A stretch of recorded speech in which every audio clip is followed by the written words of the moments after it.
Hello students, today we will discuss first chapter of FW, which is Introduction. शुरू करने से पहले हम देखते हैं कि इलेक्ट्रिसिटी कैसे प्रोड्यूस होती है, कहाँ पे प्रोड्यूस होती है और हमारे घरों में कैसे पहुँचती है।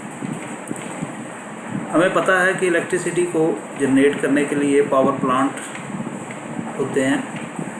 किसी भी तरह का पावर प्लांट हो सकता है, चाहे वो हाइड्रो पावर प्लांट है, चाहे वो थर्मल पावर प्लांट है। सो जनरली पावर प्लांट में 6.6 kV या 11 kV पे पावर जनरेट की जाती है। उस पावर को with the help of transformer voltage level को इंक्रीज़ कर लिया जाता है। इंडिया में मैक्सिमम वोल्टेज 765 kV तक हम वोल्टेज को इंक्रीज़ कर लेते हैं। वोल्टेज को इंक्रीज़ करने का फ़ायदा क्या होता है कि ये हमें इकोनॉमिकल रहती है, क्योंकि अगर हम देखें कि टावर स्ट्रक्चर, जैसे कि पिक्चर में ये दिख रहा है कि ये टावर्स हैं और टावर स्ट्रक्चर में इसकी भी कॉस्ट है और मेन कॉस्ट जो है वो कंडक्टर की होती है। सो हाई वोल्टेज करने के का फ़ायदा क्या है कि कंडक्टर का क्रॉस सेक्शनल एरिया रिड्यूस हो जाता है। नो डाउट वोल्टेज जैसे जैसे वोल्टेज इंक्रीज़ करेंगे टावर का स्ट्रक्चर हमें उतना ही मजबूत और ऊंचा करना पड़ेगा, क्योंकि according to Indian electricity rules distance between live conductor and earth ये स्टैंडर्ड है। जैसे जैसे वोल्टेज होगी उस वोल्टेज के accordingly distance between live conductor and अर्थ वो फिक्स हमें रखना पड़ेगा, मेंटेन करना पड़ेगा। सो जनरेटिंग स्टेशन पे हम वोल्टेज को स्टेप अप कर लेंगे और स्टेप अप करने के बाद प्राइमरी ट्रांसमिशन होएगी। उसके बाद सेकेंडरी ट्रांसमिशन मीन्स वोल्टेज का level step by step decrease करते जाना है। 400 kV, 220 kV, 132 kV और अप टू 66 kV। 66 kV के बाद जो सब स्टेशन होता है वहाँ से हम वोल्टेज है, वोल्टेज लेवल को डिक्रीज़ करते हैं 33 kV में या 11 kV में। ये जो 33 kV और 11 kV है ये डायरेक्टली फीड की जाती है टू इंडस्ट्रीज़, मेन इंडस्ट्रीज़ और इन अवर कॉलोनीज, मोहल्ला। तो जो ट्रांसफार्मर हमारी कॉलोनी में लगा होता है वो वहाँ पे लाइन जो है 11 kV की लाइन आ रही होती है, ठीक है। तो उस 11 kV को हम स्टेप डाउन करते हैं 400 वोल्ट ऑब्लिक 230 वोल्ट। हमें जो ट्रांसमिशन है वो सारी 3 फेज सिस्टम से होती है, 3 फेज, ठीक है। 3 कंडक्टर होते हैं R/V और जो डिस्ट्रीब्यूशन है उसके लिए हमें 4 वायर चाहिए, एक न्यूट्रल भी चाहिए, 3 फेज और एक न्यूट्रल। सो इसलिए जो ट्रांसफार्मर हमारी कॉलोनी में लगा है अगर उसके पास खड़े होकर आप देखो तो उसकी इनपुट पे 3 कंडक्टर होंगे और आउटपुट पे 4 कंडक्टर होंगे। सो हमें वोल्टेज जो है 400/230 वोल्ट, लाइन वोल्टेज जो है वो 400 वोल्ट होगी और फेज़ वोल्टेज जो है वो 230 वोल्ट होगी, वो हमें मिलेगी। क्योंकि हम हाई वोल्टेज को घर में यूज़ नहीं कर सकते या इंडस्ट्री में भी हाई वोल्टेज को यूज़ नहीं कर सकते, विच इज़ हार्मफुल। हम लो वोल्टेज यूज़ करते हैं ड्यू टू सेफ्टी रीज़न और हाई वोल्टेज यूज़ करते हैं for transmission due to economical reason. So इस तरीके से पावर जो है जनरेटिंग स्टेशन से हमारे घर तक पहुंचती है।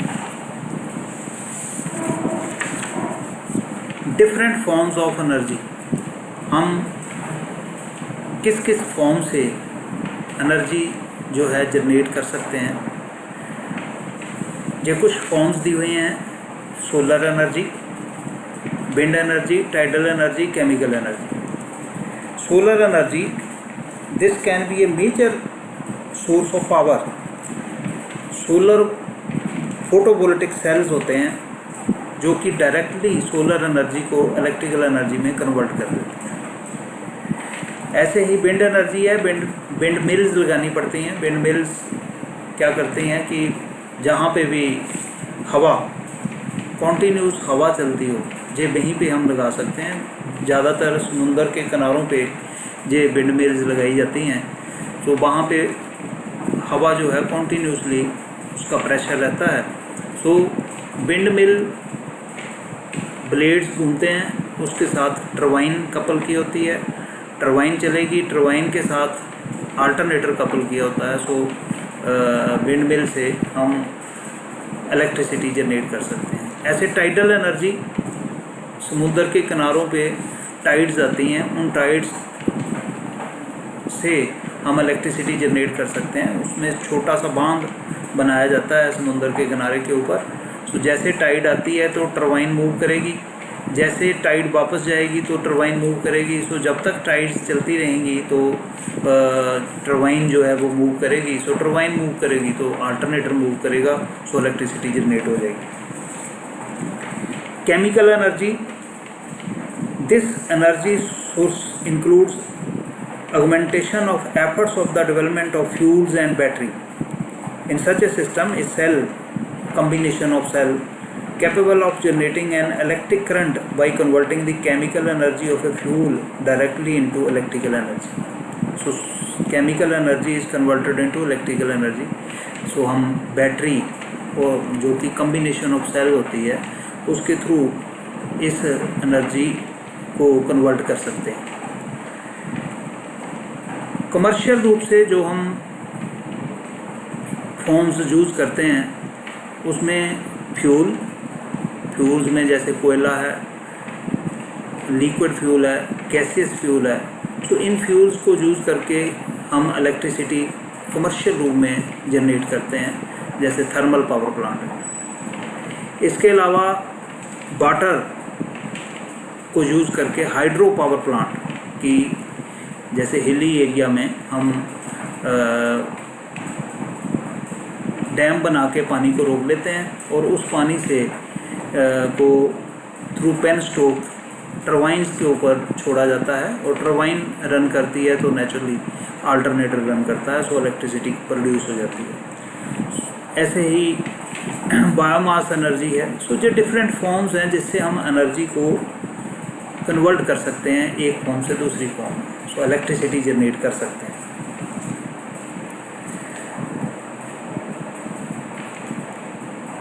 अगर आज के टाइम में देखें तो हमारी हर एक्टिविटी जो है वो डिपेंड करती है इलेक्ट्रिसिटी। हम सोच नहीं सकते कि विदाउट इलेक्ट्रिसिटी काम कैसे करेंगे। इस सब का क्या कारण है कि हम इलेक्ट्रिसिटी के ऊपर, इलेक्ट्रिकल एनर्जी के ऊपर मतलब इतना डिपेंडेंट हैं। उसके कुछ एडवांटेज हैं। पहला एडवांटेज है क्लीनलीनेस।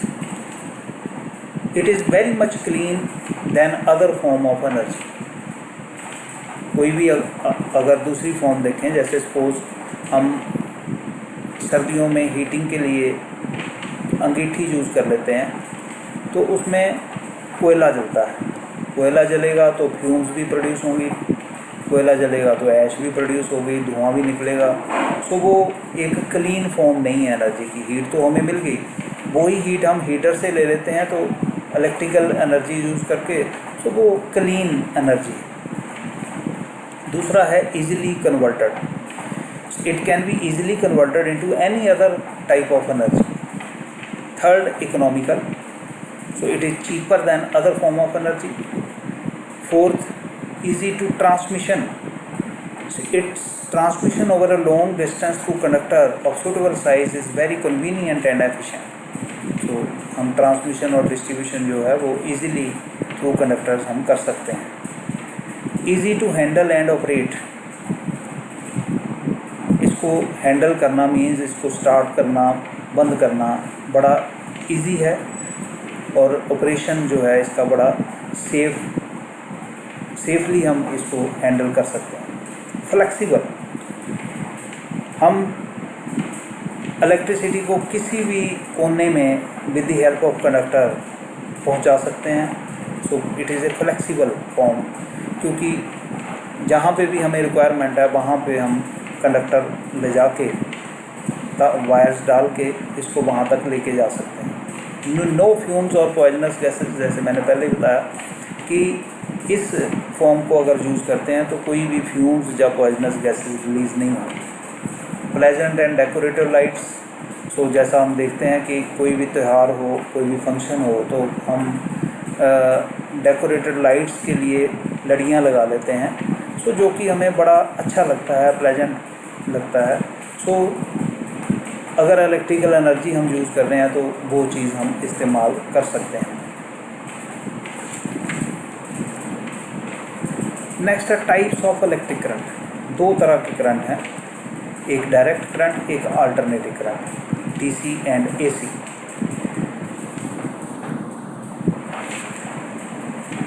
डायरेक्ट करंट क्या है? It is also known as unidirectional current. Such currents flows in any electrical circuit is only in one direction. The magnitude may or may not remains constant. The circuit in which the DC current flows are called DC circuits.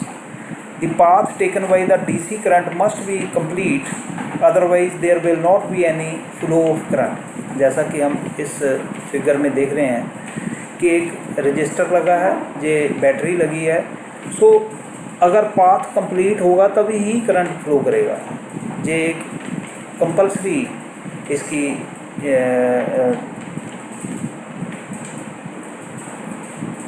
शर्त कह लो कि circuit must be completed. सो अगर circuit open होगा, जैसे हम जहाँ पे अगर स्विच लगा दें तो स्विच अगर ऑन होगा तो करंट फ्लो करेगा, अगर ऑफ होगा मीन सर्किट ओपन होगा तो करंट फ्लो नहीं करेगा।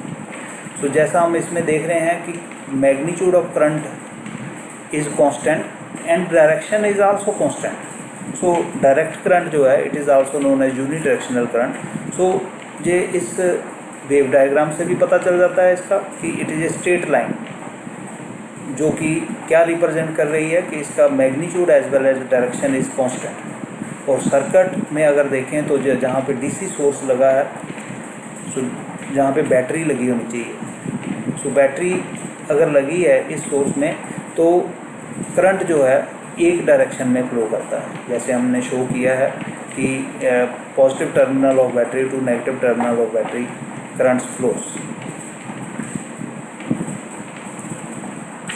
एप्लीकेशन ऑफ डायरेक्ट करंट, हम डीसी को कहाँ कहाँ यूज़ करते हैं। पहला है बैटरी चार्जिंग। बैटरी को अगर चार्ज करना है, क्योंकि बैटरी जैसे हम यूज़ करेंगे तो वो बैटरी डिस्चार्ज हो जाती है, सो उस बैटरी को अगर वो सेकेंडरी बैटरी है तो उस बैटरी को रीचार्ज हम कर सकते हैं। सो उसके लिए हमें चार्जिंग पे लगाना पड़ेगा। सो बैटरी की चार्जिंग जो है वो डीसी सप्लाई से होती है। Next is electroplating. इलेक्ट्रोप्लेटिंग हम करते हैं कि किसी एक मटेरियल की लेयर दूसरे मटेरियल के ऊपर अगर हमने लगानी हो तो ये पॉसिबल है बाई इलेक्ट्रोप्लेटिंग। सो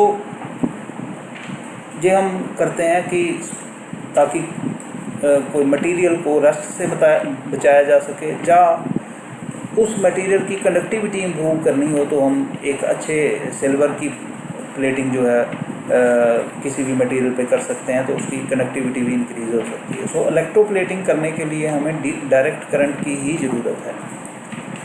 थर्ड है ऑपरेशन ऑफ रिलेज। अगर हम सब स्टेशन कोई भी विजिट करें तो वहाँ पर डिफरेंट टाइप्स ऑफ रिलेज लगी होती हैं। उन रिले को सप्लाई हम डायरेक्ट डीसी ही देते हैं। क्यों? क्योंकि अगर हम सपोज़ एसी सप्लाई जो आ रही है वही सप्लाई हम रिले को कनेक्ट करेंगे और बाई चांस वही फेज़ जिस फेज़ से हमने सप्लाई दी है उसकी सप्लाई डिसकनेक्शन हो जाता है पीछे से, तो रिले को सप्लाई नहीं मिलेगी। रिले जो है वो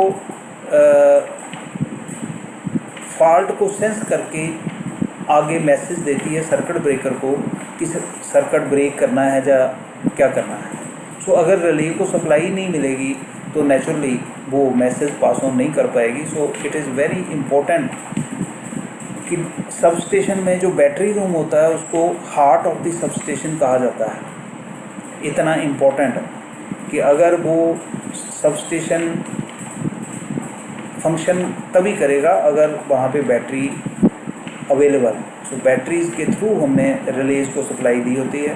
सो रिलेज तभी ऑपरेशन करती हैं जब वहाँ उसको डीसी सप्लाई कनेक्ट की होती है। ऐसे ही टेलीफोन सिस्टम में भी जो सिस्टम उसके इक्विपमेंट लगे होते हैं उसको भी डीसी सप्लाई ही दी होती है। ट्रांजिस्टर एंड रेडियो सेट चलाने के लिए हमें डीसी सप्लाई की ज़रूरत होती है। जितने भी इलेक्ट्रॉनिक इक्विपमेंट है उसको हम डीसी सप्लाई से कनेक्ट करते हैं। सिमिलरली डीसी मोटर जो है वो डीसी सप्लाई से ही चलेगी, ठीक है। सो ये एप्लीकेशन हैं जो हम डीसी के लिए यूज़ करते हैं। नेक्स्ट है alternating current. An alternating current और voltage is one which changes its magnitude and direction regularly with the time. आप इस अगर वेव फॉर्म में देखें, it is a sinusoidal wave. Different wave form से हम रिप्रेजेंट कर सकते हैं अल्टरनेटिंग करंट को, square wave, triangular wave, sawtooth wave और ये sinusoidal wave. But preference is our sinusoidal wave. We will discuss why sinusoidal wave is preferred, हम बाद में डिस्कस करेंगे। इसमें हम देख सकते हैं कि ये पॉजिटिव हाफ साइकिल है, ये नेगेटिव हाफ साइकिल है। This positive and negative half cycle मिलके एक साइकिल कंप्लीट करते हैं, ठीक है। So sinusoidal wave, so it shows its magnitude of current और voltage is changes at every instant. हर इंस्टेंट पे वोल्टेज और करंट का मैग्नीट्यूड चेंज हो रहा है और डायरेक्शन भी चेंज हो रही है। So that is why it is known as alternating current. Its magnitude and direction changes at every instant. So अगर 0 से लेकर 360 डिग्री एंगल तक हम देखें तो हर एंगल पे वोल्टेज और करंट का मैग्नीट्यूड एंड डायरेक्शन जो है वो चेंज हो रही है। Application of alternating current in household applications. Household applications means electric bulb, fluorescent tube, heater, exhaust fan, water cooler, desert cooler, TV, AC, जो भी चीज़ घर में हम यूज़ करते हैं वो सारी ही एसी करंट पे चलती है। इन इंडस्ट्री की जितनी भी मशीनरी है सारी मशीनरी एसी पे चलती है। रेडियो सेट, एसी मोटर्स, मतलब कोई भी एप्लीकेशन ले लो, हम मोस्टली एसी सप्लाई ही यूज़ करते हैं। सो अल्टरनेटिंग करंट ही यूज़ होता है। सो इसकी एप्लीकेशन वाइड है। एसी और डीसी में डिफरेंस मतलब मैंने टेबुलर फॉर्म में हमने जहाँ पे रिप्रेजेंट किया है। In DC current electric charges flows only in one direction, whereas in AC circuit electric charge changes its direction periodically। जैसे हमने साइन वेव में देखा कि it's magnitude and direction changes periodically, her movement पे उसकी direction जो है वो चेंज हो रही है। इन DC circuit DC current cannot transfer at long distance because of very large energy losses। जैसे हमने शुरू में देखा कि हम जनरेटिंग स्टेशन से अपने घर तक जो सप्लाई लेके आते हैं उसमें डिफरेंट सिस्टम होते हैं। जैसे हम डीसी को भी ऑप्ट कर सकते हैं, एसी को भी ऑप्ट कर सकते हैं, पर मोस्टली हम एसी सप्लाई से ही जो है वो ट्रांसमिशन डिस्ट्रीब्यूशन करते हैं। उसका एडवांटेज है कि हम हाई वोल्टेज के ऊपर जो है ट्रांसमिशन जो कर सकते हैं, वोल्टेज लेवल को हम इंक्रीज़ कर लेते हैं with the help of transformer. So DC में जो डिसएडवांटेज होता है कि transformer can not work on DC supply. So long distance पे अगर हमने डीसी को लेके जाना है, ट्रांसफ़र करनी है पावर, तो वो उसमें एनर्जी लॉसेस ज़्यादा होंगे। इसलिए हम जो है एसी सप्लाई ही यूज़ करते हैं। AC current safe travel at long distance. The frequency of DC current is 0 because उसका मैग्नीट्यूड जो है वो चेंज नहीं हो रहा। It represents straight line. Whereas in AC circuit the generating frequency is 50 hertz और 60 hertz. In some countries it is 50 hertz, in India it is 50 hertz. All the appliances are designed at 50 hertz frequency, whereas in some countries it is 60 hertz. In DC current, the current of magnitude varying with time is constant, whereas in AC the current of magnitude varying with time. In DC, the source of availability is battery or cell. However, we can use DC generator. We can produce electricity by DC generator. Here in AC circuit, the current, the source of availability is generator or mains. या तो हम generator से produce कर सकते हैं, या जो main जो हमें पावर सप्लाई कर रहे हैं, जो जैसे हमारे पंजाब में है पंजाब इलेक्ट्रिसिटी बोर्ड, वो हमें पावर सप्लाई करता है, उसको हम मेन्स बोल देते हैं कि मेन से जो सप्लाई हमें मिल रही है, या हम जनरेटर लगा के भी इलेक्ट्रिसिटी जो है वो प्रोड्यूस कर सकते हैं। In DC circuit have only resistance. अगर हम कोई भी डीसी सर्किट अभी स्टडी करेंगे नेक्स्ट चैप्टर में, तो उसमें सिर्फ रेजिस्टेंस पार्ट प्ले करती है। इन AC circuit have resistance and capacitance and inductance also, means opposition is only due to resistance in case of DC, whereas in AC circuit the opposition is due to resistance, capacitance and inductance. In case of DC, power factor is always 1, unity, whereas in case of AC, power factor lies between 0 and 1. So it plays very important role, power factor, so its value must be maximum 1. अगर power factor लो होता है तो उस power factor का हमें disadvantage होता है, वो भी हम स्टडी करेंगे कि disadvantage of low power factor.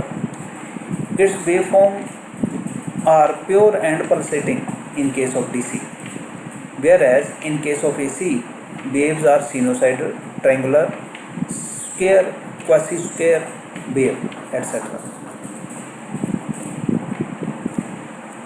Application of electricity, कि हम इलेक्ट्रिसिटी को यूज़ कहाँ करते हैं।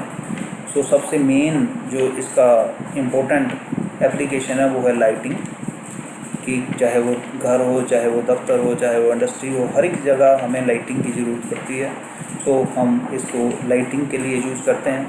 दूसरा है heating. Electricity is used for heating purpose in our domestic and industrial heating.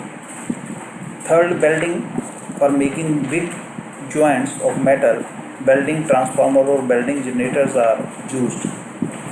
Fourth, electroplating, so process in which coating a layer of superior metal over an inferior metal is done with the application of electricity, such as tin coating of utensils, nickel plating, chrome plating, and chrome plating of cycle, motorcycle, etc.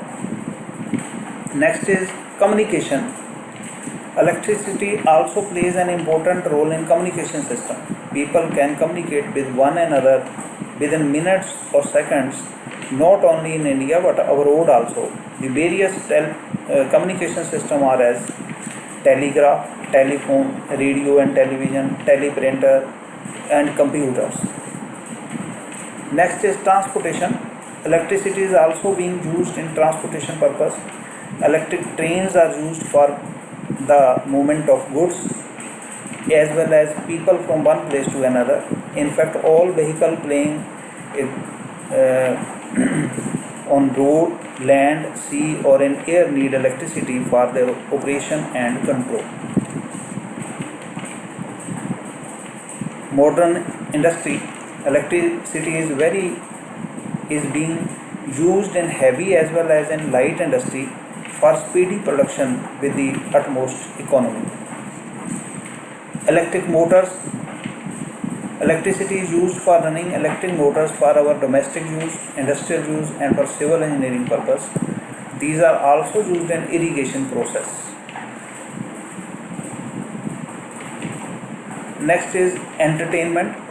So entertainment जैसे हम TV देखते हैं, transistor है, radio है, so TV और ये चीज़ें चलाने के लिए भी इलेक्ट्रिसिटी यूज़ होती है। सो आजकल एंटरटेनमेंट का जो जरिया है वो टीवी मोस्टली हम यूज़ करते हैं। सो ऐसे ही हेल्थ केयर में भी अगर डॉक्टर ने कोई भी ऑपरेशन करना है तो ऑपरेशन के लिए सारी मशीनरी इलेक्ट्रिसिटी से ही चलती है। ऐसे फ्यूल है, और स्पेस में कोई भी हम सैटेलाइट भेजते हैं तो वो भी इलेक्ट्रिसिटी से ही चलता है। उसमें हम सोलर एनर्जी को यूज़ करते हैं, तो सोलर एनर्जी जो है वहाँ फोटोवोल्टिक सेल हमने लगाए होते हैं, वो कन्वर्ट करते रहते हैं सोलर एनर्जी को डायरेक्ट इलेक्ट्रिसिटी में। सो वहाँ पे बैटरीज़ लगाई होती हैं, वो बैटरीज़ जो है सप्लाई, जो भी चीज़ें वहाँ हमने लगाई हैं उसको सप्लाई देते रहते हैं। इसके अलावा बैटरी चार्जिंग है, इलेक्ट्रोलिसिस है, रिलीज है, रिकॉर्ड प्लेयर्स है, टेप रिकॉर्डर्स है, for driving other types of machine tools we use electricity. So electricity के बिना, जैसे मैंने पहले कहा कि हम आजकल सोच भी नहीं सकते कि विदाउट इलेक्ट्रिसिटी हम कैसे रहें। सो ये कुछ एप्लीकेशंस हमने डिस्कस की हैं। So one by one different terms और जो कि हम पहले ही सेमेस्टर्स में पढ़ के आए हैं वो हम डिस्कस करेंगे अगले लेक्चर में।